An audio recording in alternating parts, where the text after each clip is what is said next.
Alam mo ba ang Media Information Technology Literacy? Media literacy. It is the ability to create, access, analyze, and understand media forms. It is mostly used in human interactions.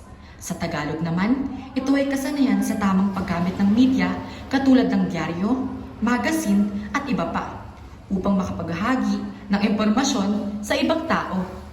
For example,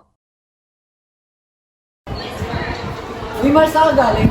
Galing ako ng Jollibee kasi may nakita ko sa newspaper na hiring sila ng man for manager. Alam mo, Nakapasa ka? oo, nakapasa ako, nakakanila ako. Ayos at ayun. Information literacy.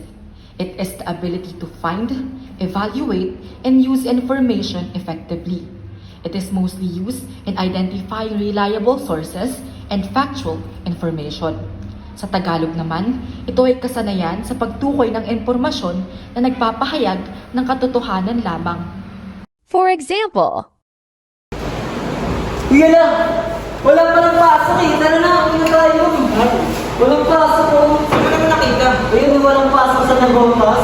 Kaya yung search mo naman yun ako ba? Ayan, wala ako nag-share post lang. Nakita mo naman kung kailan kung anong date yan. Alam mo, 2021. Sayang. Technology literacy. It is the ability to use technology ethically and efficiently. It is mostly used in participation in the digital environment. Sa Tagalog naman, ito ay ang paggamit ng technology sa mas mapapadaling paraan o sa mas konbinyenteng paraan. Kadalasan itong ginagamit sa mga survey forms, kagaya ng mga digital survey forms at marami pang iba.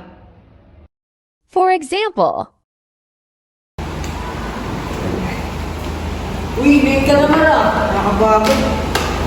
Nag-collect pa kasi ako ng survey form sa akin para sa research. Ay, nag-printable pa kayo? Kami kasi digital na yung survey namin eh. Gumamit kami ng Google Form para din nakapahirapan. Tignan mo. Oo, no?